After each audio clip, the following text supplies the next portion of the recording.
Okay, here we go. Yeah. Good afternoon, Mrs. Good afternoon to you too. Well, it is actually a nice afternoon. The sun's just come out. It was a nice morning here, but now we've got overcast cloud, but it's still warm. It's still okay. Hmm. We're not dying of cold or anything like that. Yeah, yeah. And, I had bit of an exciting morning because my farmer neighbour collects stone to go in the gateways. Mm-hmm. Because everything, tractors and cows and everything goes through there, so you end up knee deep in mud. So they regularly put stone in them.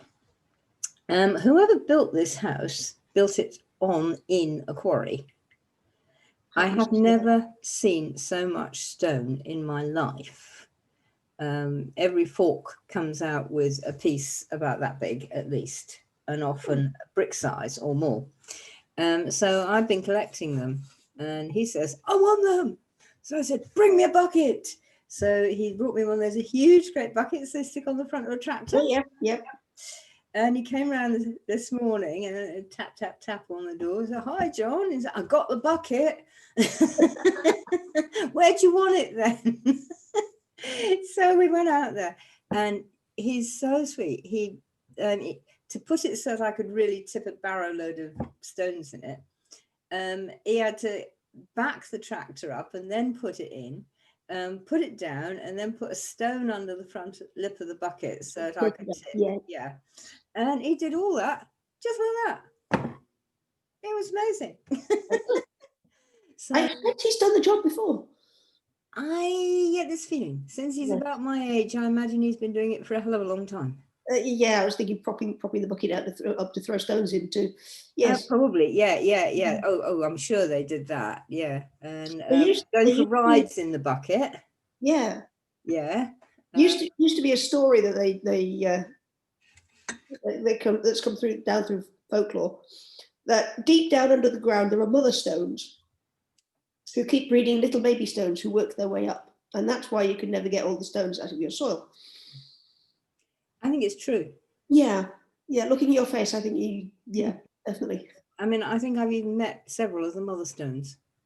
I have to admit, I did once start digging a hole here to put a fence post in, and after 3 feet of nothing but rock, I gave up. Yeah, it's sort of what you do in the end, I've gone for deep beds on top instead.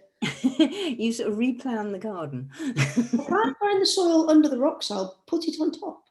But then building soil is good for the environment anyway. It is, and that's certainly what I'm doing in a lot of places. But you still, you still work your way, and you've got a new plant to put in or something, or you want to make a row, or you want to make a place for seeds or something, and you go in. Oh. Yep. Which is why I have given up on spades, and I am now become quite expert with a mattock. It's a useful tool. I've never actually used one. Well, when you come down, you must have a go, because it's much easier. I'll give you a go with my machete in turn for a go with your mattock. Right, you're on. Right. So I'll play with your machete and you can play with my mattock. Yes. This sound completely right. We do other things besides play with mattocks and machetes, including, yes, we had some interesting asking things over the past week or so, haven't we? We have, yes. I'm some good, some a little odd. I'm just thinking of one I came across on Facebook the other day. I just sort of went, nah, I'm not going here. Which was, it was one of the pagan groups on Facebook, and somebody had posted, I've heard a noise in the woods, and I've Googled it, and it sounds just like a banshee. Where did anybody manage to record a banshee? Well, I was just wondering the same thing, and please tell me, because I want to do it. Well, obviously, I immediately went off and Googled the sound of banshee. There's a few sound effects. Did you get anywhere? Well, there's a few sound effects that somebody's obviously put together with a computer. There's what's clearly some vixens shouting about it's for spring and where's all the boys gone. Right, yes. And there's the alarm call of a deer. They bark. Yeah. Long drawn out bark. There's none of those scream of the banshee. No, no. Vixen I can sort of see, because if you go Vixen possibly, if somebody hasn't heard of an owl before, I suppose a barn owl could certainly give you a nasty turn. I was just remembering my dad. Yes. Yes. It's a good story. We had a very low porch. Not that my dad was very tall, but we did have a very low porch, sort of about 6'3", to the lintel. And Dad used to go outside of a night, and he was a pipe smoker, because everybody did in those days. So he'd go outside, I have a chuff on my pipe, and you're standing in the porch under the lintel, thinking, oh, what a beautiful night, you see. And this barn owl, right over his head. Yep, she was sat on the other side of the roof. I had a tawny come over my head while I was out with the dogs last night, just standing in the yard admiring the stars. And suddenly this thing comes incredibly close over my head, perfectly silent. Yeah. And it comes behind me, so suddenly, 6 inches above my head, is this tawny owl right here. So you flung yourself on the ground. and then it was wow. And then, of course, we just spent the night. But barn owls, of course, don't do screeches. They only do to it to woo. No, the other way around. Tawny owls only do to it to woo. That's right. It was a tawny who came over me. I don't have barns around me. No. Barn owls, that is. So yes. And the other one, which is really good, is, do you remember when we went up to Arthur's Stone to sleep in it overnight? Oh, yes. We were actually inside this, what do you call it? Tumulus? The metamorphic tomb, it's a long barrow. Yeah, but it is just the stone bits of it left. And we were just fantastic. It was absolutely gorgeous, and we were fine. Fortunately, not quite as bad as Dad, but just, 50 feet away, there's a post, and we were asleep, and a barn owl came to sit on the post, which we discovered afterwards, and yes, screamed. Yeah.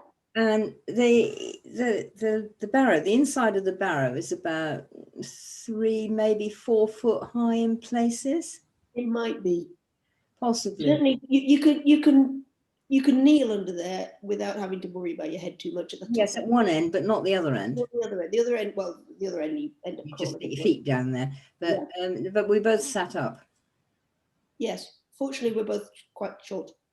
Yes, but we did actually knock. Well, at least I knocked my head on where I was sleeping. It was a very good alarm call. What, 3 o'clock? Yeah, but it was only about 2 o'clock or 1 o'clock in the morning. We didn't really need to get up then. Actually, we did. Actually, we did, because of the stars and everything that was going on. So I can understand it. But yeah, we did actually feel quite grateful once we'd got over the shock. And described the barn owl's ancestry for a couple of minutes, But I think that coming back to where we were talking about, the problem with anything like that, where you go, I don't know what that was. Where can I ask to find out what the answer is? Yes. Or when it comes to banshees, the answer is never Google. Pretty well, yeah. Yeah. When it comes to barn owls, ask them. Yeah. Indeed. If you're hearing a strange noise in the woods, ask the woods. But people aren't used to that. No. I was talking with a group on Wednesday morning, and several of them were sort of saying, how do I learn to ask nature, the natural world? How do I learn to talk to it? Yes. And I mean, I understand. Not that I came from there, because I was always encouraged and told to do it and watch the grown-ups doing it around me. But most people are not, of course. So there's like too many people who say, oh, you can't talk to a cat. Oh, you can't talk to a tree. And yes. Or the other side of that, of course, is that everything spiritual and religious is formalized. You've got to go to a church, and somebody, a priest will do it for you. Or some pagan variation on the theme. Yes. Yes. Yes. But some form of more trained person will do the interceding for you. Yeah, yeah. You're not competent. Yes. Well, of course you are competent. Yes. And of course you can talk to your cat. Yes. But yet if you talk with your cat, actually listen to the answers. Yeah. Yes. And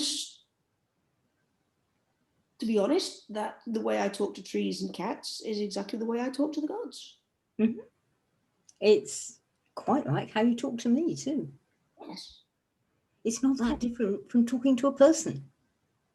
Well, it isn't any different from talking to a person, except I'm a little politer than with some people. Same here, yeah. I mean, nature, animals, the land, and the gods don't really mind if you say, "What the fuck's going on now?" Yes. Yes. Some humans tend to, you know. Yes. No, the spirit world and the natural world, they don't mind, you know, and they don't mind you yelling and shouting and saying, Oh, no, you suddenly get a flat tire halfway down the motorway. You know, they don't mind that you turn. I didn't bloody need that now. I mean, they do come back with, yes, you bloody did, you'll find out soon. Yes, they do. Yes, absolutely they do. Just to bring your nose a little closer, they're starting bash it, you know? Yeah, absolutely. But they just laugh, but they do help you. Yes. If in teasing you and possibly landing you in places you didn't want to be. They're not nasty about it like people are. Oh no, if a trickster tricks you, it's for a reason. Mm. It's never just for the hell of it. Mm.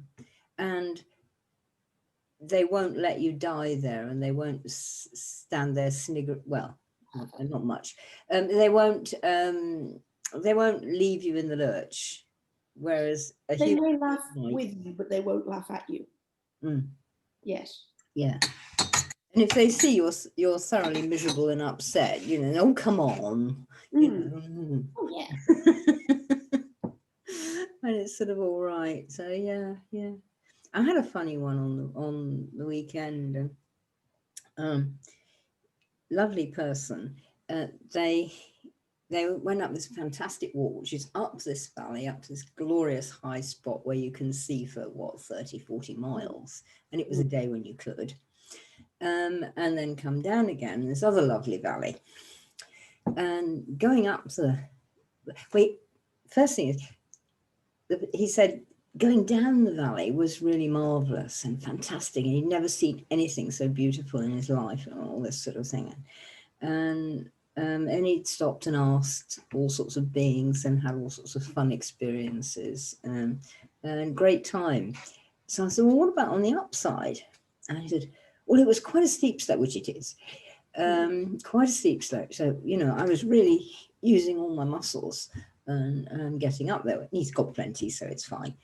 So I said, well, you know, it was quite hard work. And I said, well, didn't you ask the land and for me and for you too, the earth dragons, you know, help, I need some energy here, you know, and she comes up through your feet and you get up there. And he said, I could manage it.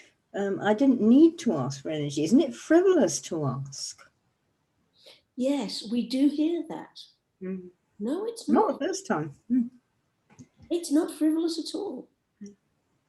Well, I did say to him, I said, well, yeah, you sort of managed it, but I said you didn't have time and your brain didn't let you think of asking or talking with anybody on the way up like it did on the way down, did it? Because it was too hard work. Oh.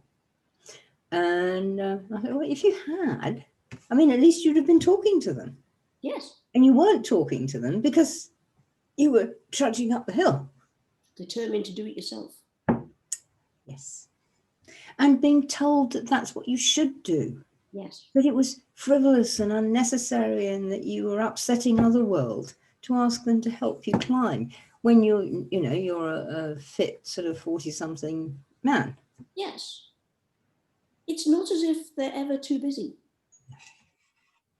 You know, as one of them remarked to me the other day, we multitask, you know. That was funny, wasn't it? We'll do that one in a minute. But no, they are always there. They always have time. Yeah. They can be in as many places as they need to be. and they actually do want you to talk. Mm. He really took it home. It was great. I think, next time he does it, he'll remember to, sort of say, oh, I'm having a bit of hard work here. Can you give me a hand? And otherwise will.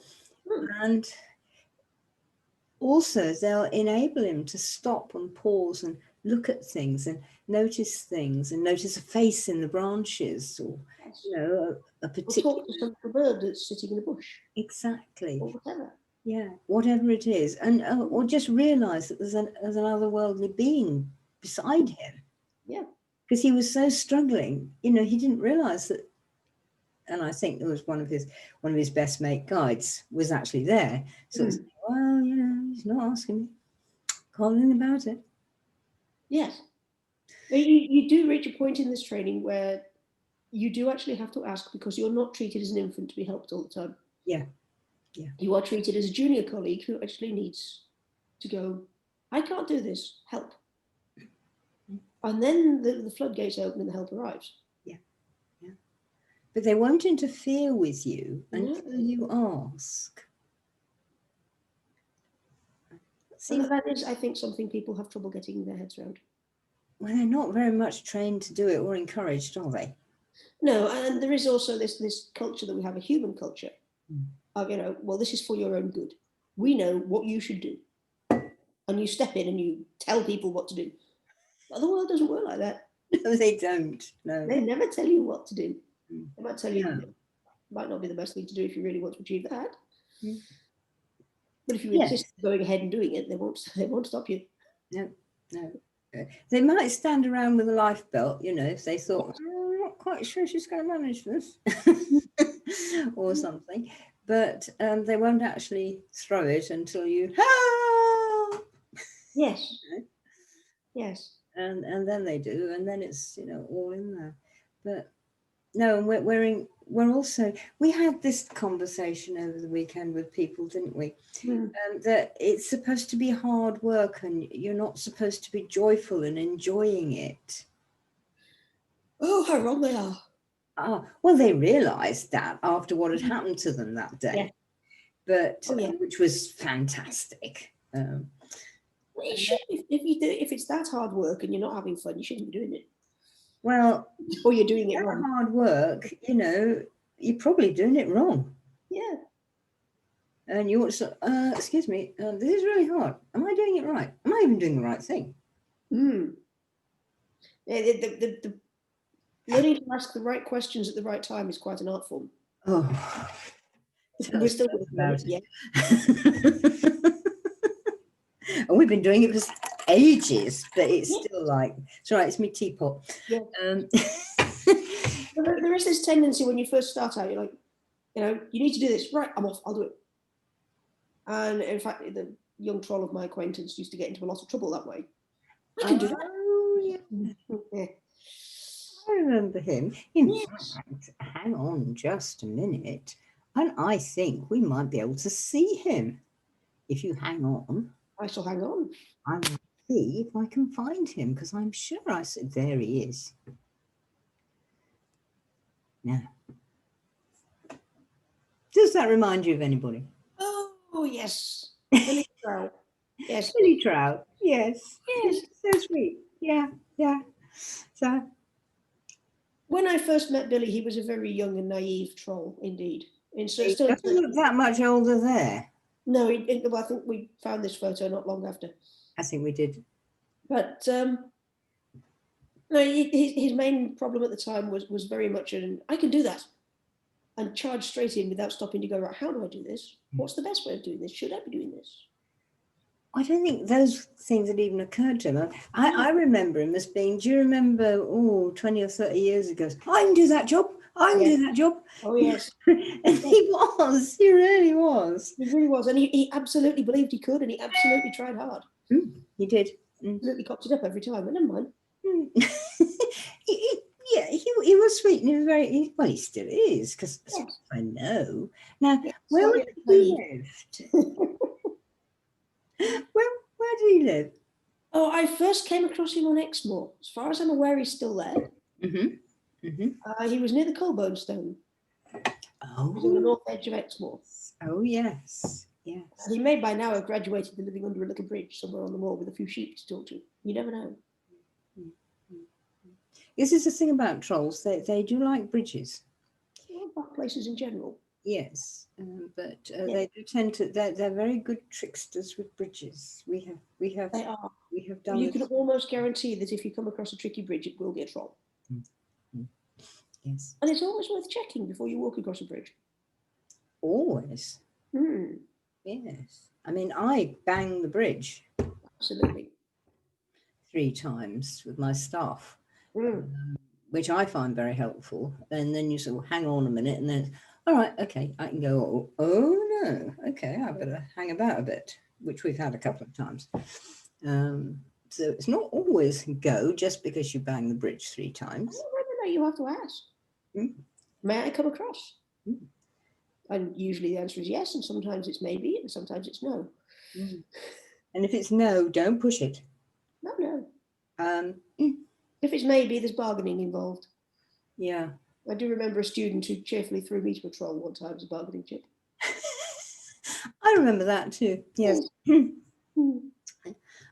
was a classic case of Billy Goat Gruff, to be honest. It was Billy Goat Gruff, and it was a bridge that we were able to use a lot with students. And I was down under the bridge with the troll, keeping an eye on things. And so this student comes along, and she's very bright. She's lovely, and no longer a student, of course, a well graduate. But so come in, and so the troll sort of says, "Oh, I think I fancy eating you." And so she said, "No, you don't really, honest." "Well, I'm hungry. I want you. I want to meet you. You look a bit juicy." "Oh, well, if you want juicy, if you let me go past, there's somebody coming along behind me. No, they're really juicy. How about that?" "Oh, all right then," says the troll. Guess who was coming along after? That was me. Admittedly, she is a great deal slimmer and prettier and younger than me. And she's also a very dear friend, so there was nothing. There was nothing basically nasty. No. She knew I was and she knew the troll wouldn't actually eat me. But they do like to pull your leg. Yeah, it was funny that. It was one of the best ones. Because we'd already, we'd done all the asking and bargaining stuff with students beforehand. And I'd sort of gone on first to sort of mind the bridge and see what's going on. And Fiona was bringing up the rear at the end, you see, and she was the last student to go across. Yes. So you sell a tutor to you to the troll. Pretty good bargaining trip, that. It is one of the better entries on my spiritual resume. Have been thrown to a troll.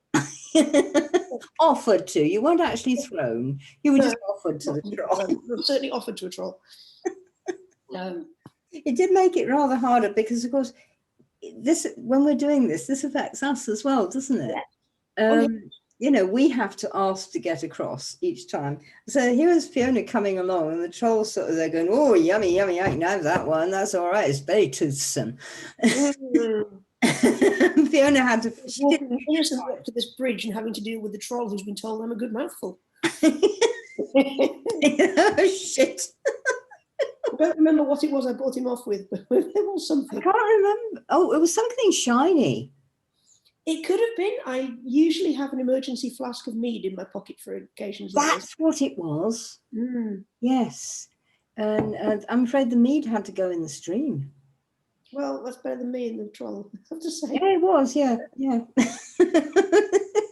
That was sort of a Gollum one, wasn't it? What's it got in its pockets? Yes. And I have actually had that as well. Those exact words. You have? Yes. That was pretty good. Fortunately, you had something in your pocket. I did. I had acorns in my pocket on that occasion, so I completely flummoxed the 2 young pine trees who asked me what has it got in its pockets. And I sort of stuck my hands in my pockets and felt around and went, "Trees."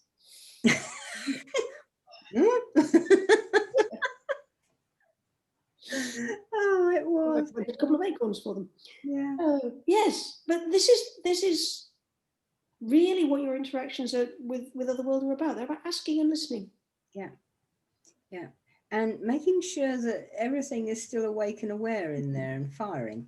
Mm. It doesn't go along to go, la, la, la, la, la, la. It's, you know. You will walk into something, do that, yes. Or you'll trip over something and go flat in your face. And Yes. and there doesn't even, mind you, we've even had that. And somebody who was very, very daft yes. on a totally bare, flat, what lovely piece of sheep-bitten grass. Mm. And he was being a bit daft, this person. And I was working with Pan, who is a great guy and mate of it. And that and Local he was a bit daft. And so Pan just wiped his legs out from under him. He did. It's really good. So, I mean, it's perfectly all right. You know, it's nice, soft, springy, yes, heaty turf. So it was great. But it's like, right, okay. So you brought back to ground in the nicest possible way. Yes. Very much grounded. Very much grounded. So, you know, you need to really learn to have fun and ask and really listen to the answers you're given and what you're going to do about it. Yes. Because it will always be tricky. Yes. And in a sense, you learn to be tricky back. Oh, you should always ask more questions. We want you to fetch that berry. What, that berry there? The one across the river with the rocks in it. They're like, yes. Okay.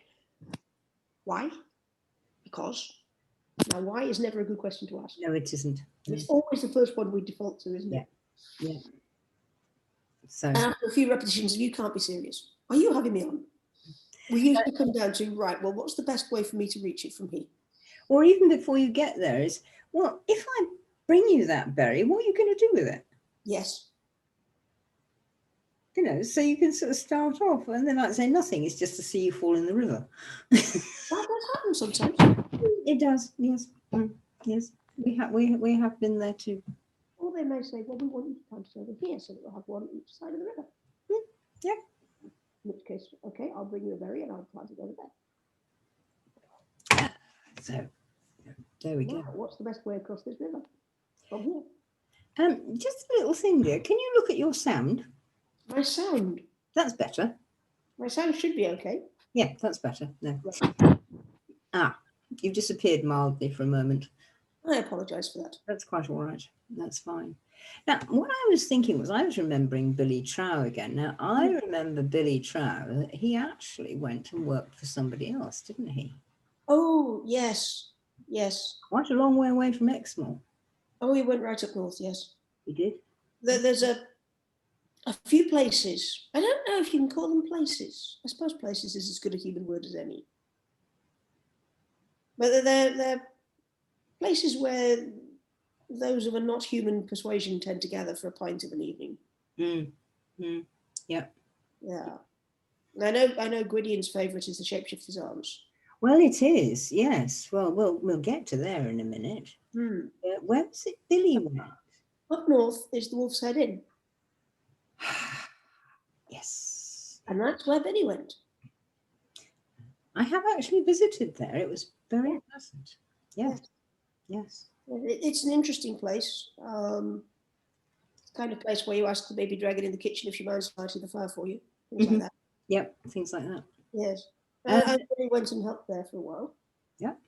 And learned some valuable lessons about not assuming you could do everything straight off and asking for help. Especially with things like with the dragon. Yes. He ended up a little singed a couple of times. Yes. Not a good idea.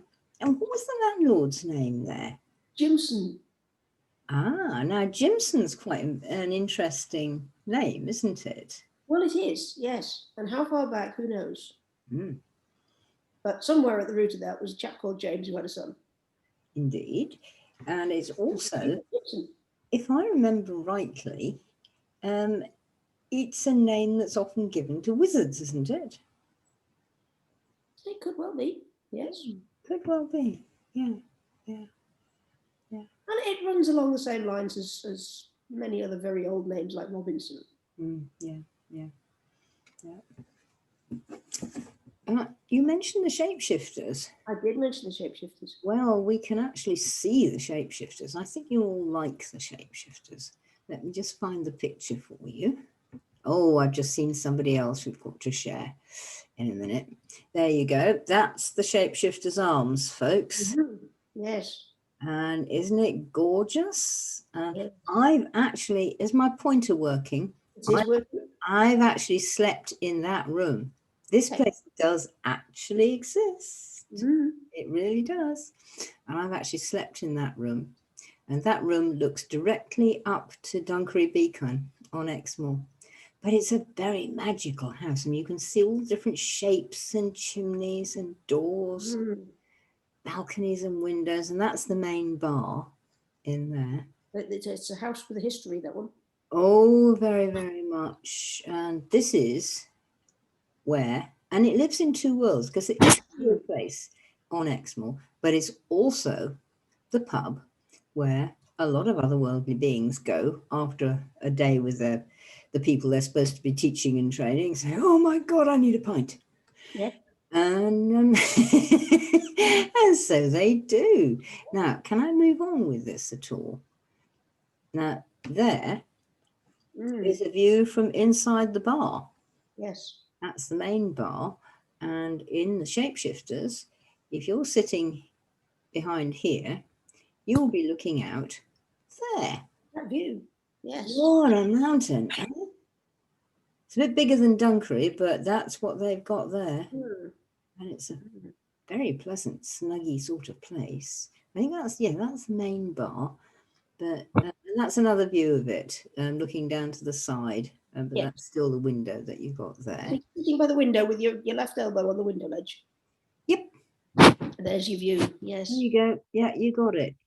Now, that's well, it's sort of the stables. Yes, I can see they've left quite a lot of space for the bats and the birds to get in and out. Well, they have, and it was also for the dragons. And what happened, now I have to stop share and find this again for you, because, let's start share again. Oh, we will get there, honestly, because an awful lot of the end of that barn sort of came down when this lady came. Yes. Yes. Yeah. She's called Magpie, if I remember rightly. The moral of this story is one should never try and fly a magic carpet before one's learned how. Well, it isn't only that. I mean, how did she got the carpet, if I remember rightly? Oh, she wanted it. She's quite a gambler. Yeah, she wanted a dice game. Yes, after she'd fiddled the dice. Which is why she had to leave without stopping for flying instructions. Indeed. And nobody had told her that actually it was a bit wonky and had got a few threads loose. And she only just made it to the Shapeshifter's arms, which you can see her flying over the top, just about. And if we can find the barn again, oops, let's go through the bathrooms and everything else like this. We'll get there in a minute, honestly.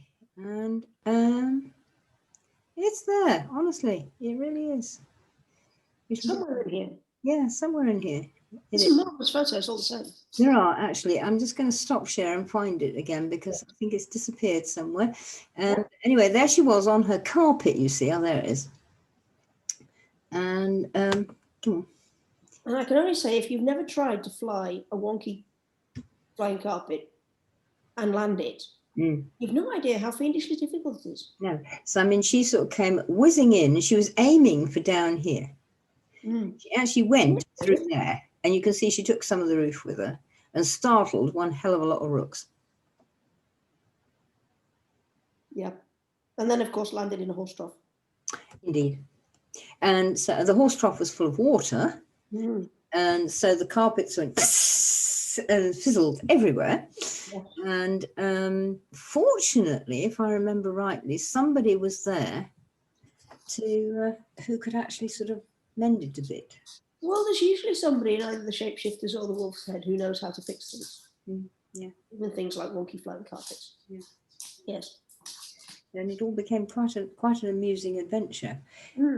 And we haven't been to these places for a little while, have we? But we were thinking that what we ought to do with you sometime is to every couple of weeks or so, give you an episode of the latest soap opera, I suppose it is. Otherworldly soap opera. Between the two pubs. No, the two inns? Yes, I suppose. Yeah. Yes. I mean, we were a bit sort of taken with the idea of the Twin Towers, but they're not towers, they're pubs. Well, they're definitely not towers. Yeah. It might be the Twin Taverns. Twin Taverns, that was it. I knew there was some alliteration in there somewhere. So we thought we might start putting together an episode every week or three, of the latest from the Twin Taverns.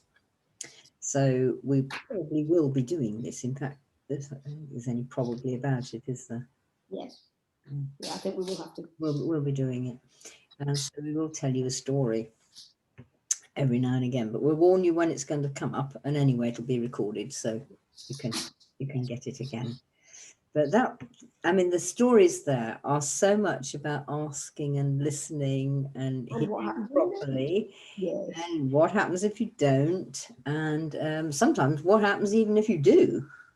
Well, that's true. And how to deal with it and get yourself out of the resulting fix. Well, that involved more asking. I said, help. I found the chef. Yes. Yeah, I found the chef at the Shapeshifters Arms while I was looking for pictures. Just let me find you the chef, because he is absolutely gorgeous. You won't love him. Here we go. As you can see, he's not exactly tall,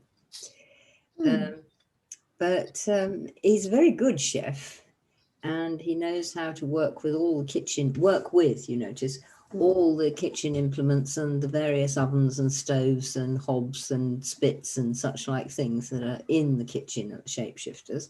Let me just pause a moment. Yes. We need to come away from the rabbit. We have a mini bijou problemette. No, it's fixed. It's fixed, right? Yeah. She listened. Yeah, the pumping noises, it's her tail hitting the screen. I didn't really mean it. I didn't. Wicket is a whippet. He's the wicked whippet. She's very intrigued because Bunny, the little orphan rabbit, is sitting on top of his heater and she can see him from here. But as he walks across the room, he disappears. In fact, I've got this awful feeling, that Bunny is actually living half the time at the Wolfshead. Probably is. Yeah. So you may find that Bunny appears suddenly in... Well, I can see him perfectly well from here, but as Wicket gets closer, he mysteriously vanishes away. So she was just climbing on the fireplace to see if she could reach her front feet onto the table to have a good look. That before she leaves the ground. Definitely not what you're supposed to do. So, well, I don't think Bunny would like it. I don't think Bunny would appreciate it at all. So we're going to be talking quite a lot about this. Maybe starting next week or maybe the week after. We'll have to see how things go. Yes. And work on it. And that I've got one more to show you, because Fiona found these for me, and I think she'll remember and love them to me. These are some of the beasties who belong to various people who come to the Shapeshifters and the Wolfshead. Now. Oh, yes. How about him? A spectacular piece of equine in that one. Yes. Yes. Him, I think, but he does look a little bit gender fluid to me. Frisians can be like that. Yeah. Yes, and that is clearly a Frisian. Isn't that the most beautiful, the next to the most beautiful piece of horse you've ever seen in your life? So. Well, I have to be a little careful, since 4 in the barn will complain if I do. That's very true. So we're not going to stop the kestrels. We're going to certainly an absolutely beautiful black horse, because none of mine are black. No, none of you're safe. None of yours are black. That's okay. We can absolutely the most beautiful black horse. Yeah, we can handle that. And this is the most beautiful Kelpie that we have ever seen in our lives. Oh yes. Yes. Not bad, eh? Yeah. Black with a white mane, a white gold mane. Yes.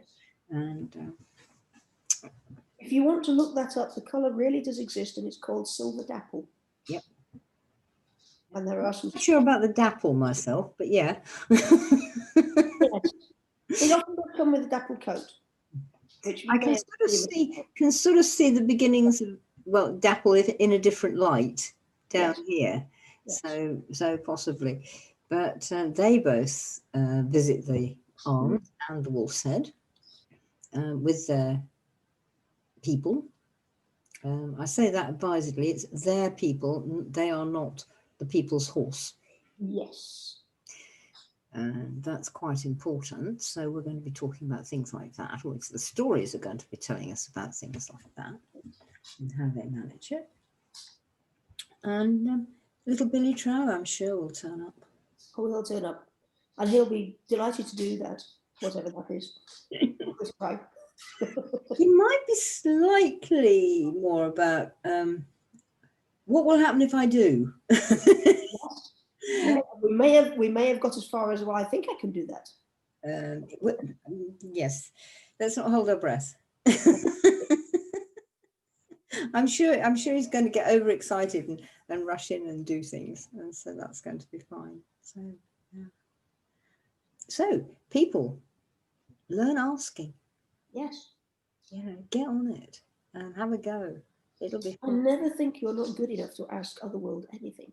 You always are, and they always want to. Yeah. Yes. You're always good enough, and it's always okay. So go for it. Okay, well, we'll see you next week talking about something. Yes. Don't know what. We'll come up with something. We will. And a week later, or maybe 2 weeks later, we shall come up with a story. Yes. So look forward to it, everybody. Take care then. Bye. Bye.